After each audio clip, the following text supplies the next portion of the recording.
Can I make the argument that this is a smart move by Jacksonville? Is that not to? Go ahead. Yeah, I would love to hear it. I would love to hear it. Not to stir the pot too much here, but all right. I'm gonna make the case that Leonard Fournette getting cut is a good move by Jacksonville. Now, I'm not saying. Now, again, I want to preface this by saying I'm not saying that Jacksonville's front office is smart overall. They made a lot of dumb moves, and they will continue to make dumb moves. This might just be a case where they accidentally made a smart one.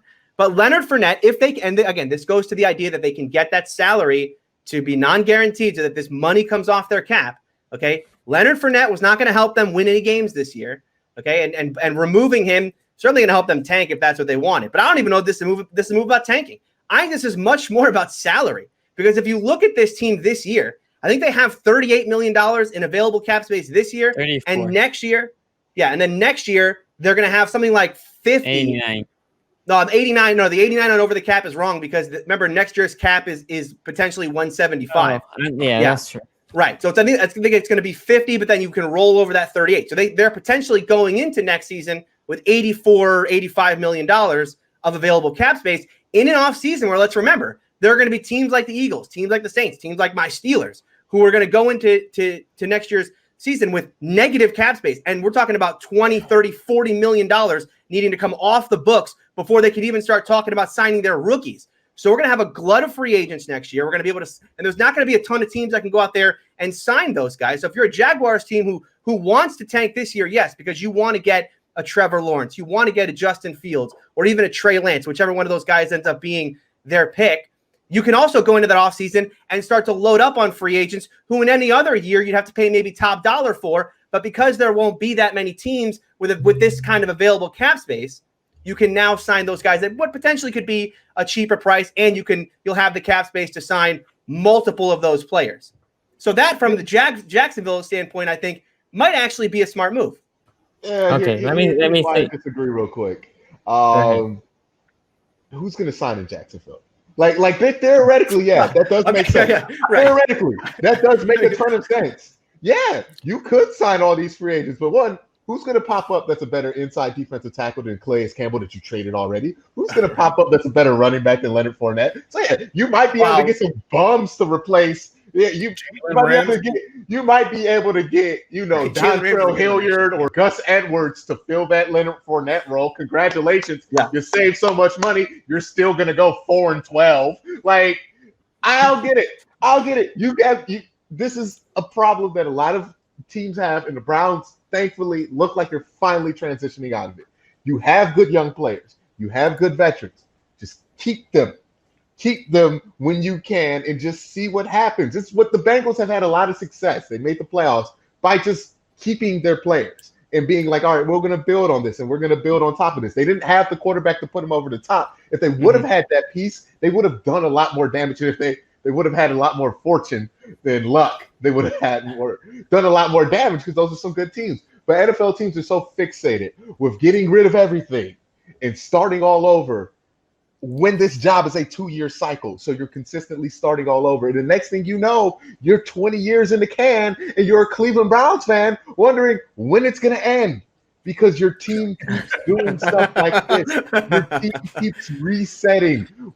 And look, I don't know what's going on with Jacksonville. I don't know who their GM is. I don't know who their head coach is anymore. I don't even know what their plan is going into this. I know their owner runs a pretty good wrestling company, and I hope he doesn't do anything he's doing in Jacksonville.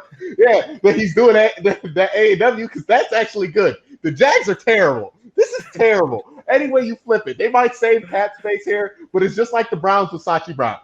Yeah, they did a lot of genius stuff, but they never executed on any of it. And when they did, they almost colossally messed it up. People give Sachi Brown credit for Nick Chubb, right? That's one of the biggest things. He made that draft. He traded for Osweiler, got the second-round pick. That's the biggest W in Sachi Brown's career.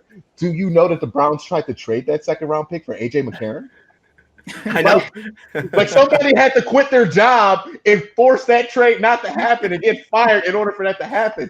This is what dysfunction is. Even if you do something accidentally smart, you will purposely mess it up. So, no, there's no way this is good. There's no way this is smart. There's no way you're going to convince me, even if Leonard Fournette is not good anymore. And look, there's an argument that Leonard Fournette was never good. Yeah, or there's an argument that Leonard Fournette is a lot like a guy like Darren McFadden. when he was on the Oakland Raiders. Like I see a lot of similarities with those two. Injured a lot, big running back, tons of potential, but never really fully lived up to it. But again, the dude had 1,100 yards last year, so it seemed like that was on the right track. But it's just ridiculous to me that a football team would cut a guy and then say they couldn't trade him. You could trade almost anybody. You just didn't try hard enough to trade him, or you don't got anybody who's good enough. You know what? This is what happens when when the NFL knows you're incompetent. Like they'll probably cut him if we don't call him back. So let's just not call him back, and the idiots actually cut him. Like this is peak incompetence. The Steelers would never cut anybody who had 1,200 yards and say they couldn't trade him. The Steelers could trade James Washington right now and get a third-round pick. And he had 500 receiving yards. That's why I was arguing with people on Twitter. He had like 10 Almost less as much yards as than Kamara. The yards are fake. The yards are not real. The yards are not real. Sonny, you haven't talked yet. Sonny, let's Sonny talk before. Yards. The yards not real. That's not true. But let me say this. Couple of things.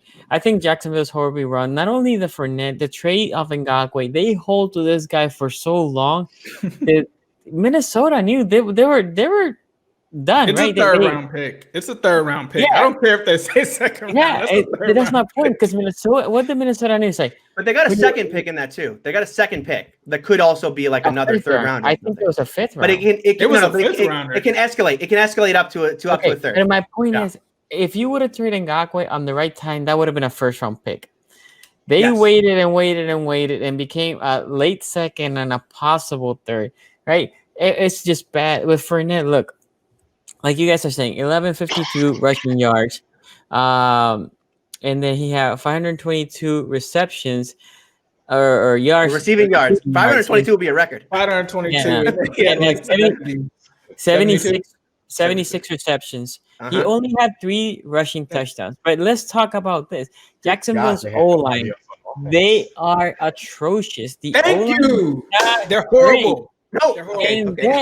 And then they have Minshew magic. They might have a couple of good throws here, there. Look at that other mustache because people like gimmicky shit like that. But because of the mustache, right? But that's true. But the reality is, for $4 million right now, right? $4 million in the grand scheme of thing, how much cap they have, like $4 million for the Steelers because they're tight against the cap every time. It's big. $4 million for them is nothing. And second, right now, if Jacksonville wants any decent play, let's say, for example, Matt Judon, he's a free agent next year. If Matt Judon costs 16 for everybody, and there are a couple of teams that want him for in Jacksonville knocks, it's 19 for them, right?